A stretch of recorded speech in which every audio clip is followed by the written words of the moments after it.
नमस्कार मंडळी, तूही रे माझा मितवा या मालिकेच्या पुढील भागामध्ये आज आपण पाहणार आहोत की एकीकडे ईश्वरी मंदिरातून बाहेर येत असताना समोरून पालखी येत असते. सगळी लोक जय श्रीराम जय जय श्रीराम चे नारे देत येत असतात.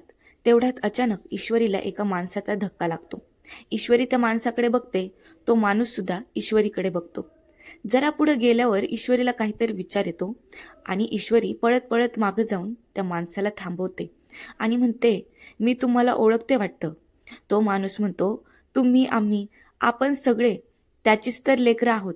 आता तो माणूस ईश्वरीच्या हातावर झेंडूचं फूल ठेवतो आणि म्हणतो, तुझी सगळी संकटं दूर होऊ देत. एवढं बोलून तो परत जय श्रीराम असा नारा देत तिथून निघून जातो. एका पॉइंटवरती खूप खुश होते, पण पण तिला प्रश्न पडतो की ह्या माणसाला तिने कुठेतरी पाहिलंय. पण अचानक तिला तो फोटो आठवतो आणि मग तिची शंका खरी ठरते की ते अर्णवचे बाबा आहेत. मग ती मागे वळून त्यांना शोधू लागते, पण आता ते काय सापडतात का? शक्यच नाही. ही एक गुड न्यूज आहे की ते त्यांच्या आयुष्यात परत येतील तरी.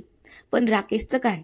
काल जो फोन करायचा प्लॅन बनवला होता तो प्लॅन तर फसला आणि ईश्वरी अर्णव तोंडावर पडले.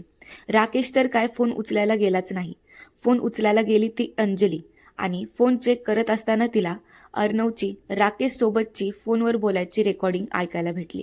त्यात अर्णव राकेशला 4 व्हीलर गाडी देण्यास नकार देत होता आणि आता अंजली अर्णवला जाऊन भांडली आणि त्याला म्हटली, जर तू त्या दिवशी त्यांना गाडी दिली असती तर त्यांचा ॲक्सिडेंट तरी झाला नसता.